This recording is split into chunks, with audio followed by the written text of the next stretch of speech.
नमस्कार मंडळी. तर आज मी तुम्हाला चविष्ट अशी कारल्याची भाजी दाखवणार आहे. जे कारल्याची भाजी खात नाही ना, ते सुद्धा आवडीने खातील, कारण ही बिलकुल कडू लागत नाही. अशी कारल्याची भाजी मी तुम्हाला आज बनवून दाखवणार आहे. तर रेसिपीला सुरुवात करूया. ज्यांनी सबस्क्राईब केलं नसेल त्यांनी सबस्क्राईब करा आणि रेसिपी आवडली असेल तर लाईकसुद्धा करा. तर चला सुरुवात करूया. तर इथे मी कढई गरम करत ठेवलेली होती आणि 2 पळीभर असं तेल घातलेलं आहे. तुम्हाला जेवढं लागत असेल तेल तेवढं घालायचं आहे. अर्धा चमचा जिरं आणि मोहरी ह्याची फोडणी द्यायची आहे. तर तेल गरम झाल्यावर आणि जिरं मोहरी तडतडलं का आपण लसूण आणि मिरची 4-5 लसणाच्या पाकळ्या आणि 1 मिरची बारीक कापून घेतलेली आहे. ती आधी तेलावर परतून घ्यायची. 2-3 कढीपत्त्याची पानं घालायची आहेत, म्हणजे छान असा अरोमा येतो. त्यानंतर मोठा कांदा कापून असं तेलावर परतून घ्यायचा आहे. कांद्याचं प्रमाण थोडंसं जास्त घ्यायचं आहे, म्हणजे कारल्याचा कडूपणा जो आहे तो ह्याच्यामुळे कमी होतो, भाजी कडू लागत नाही. तर कांदा छान असा परतून झालेला आहे गुलाबी. आता ही कारली आहेत ना, मी कापलेली आहेत आणि ती मिठाच्या पाण्यामध्ये 10-15 मिनिटं ठेवलेली होती आणि त्यांना अशी पिळून घेतलेली आहेत, म्हणजे कारल्याचा कडूपणा जो आहे तो निघून जातो. आणि पूर्ण पाणी काढून घेतल्यानंतर आपण कांद्यामध्ये मिक्स करणार आहोत. तर अशी मिक्स करायची आहेत. 2 ते 3 मिनिटं अशी कांद्यावरच परतून घ्यायची आहे.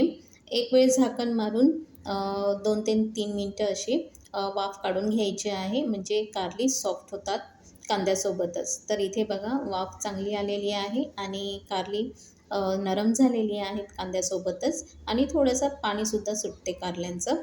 तर अशा प्रकारे आता आपण अर्धा चमचा हळद आणि अर्धा चमचा मसाला आणि अर्धा चमचा गरम मसाला. त्याचसोबतच मी इथे चवीनुसार मीठ पण घेणार आहे. आधी कारल्याला मीठ लावून ठेवलं होतं, म्हणून मीठ बेतानेच टाकायचं आहे आणि हे सर्व जिन्नस एकत्र करून मिक्स करून परत आपण झाकण ठेवणार आहोत.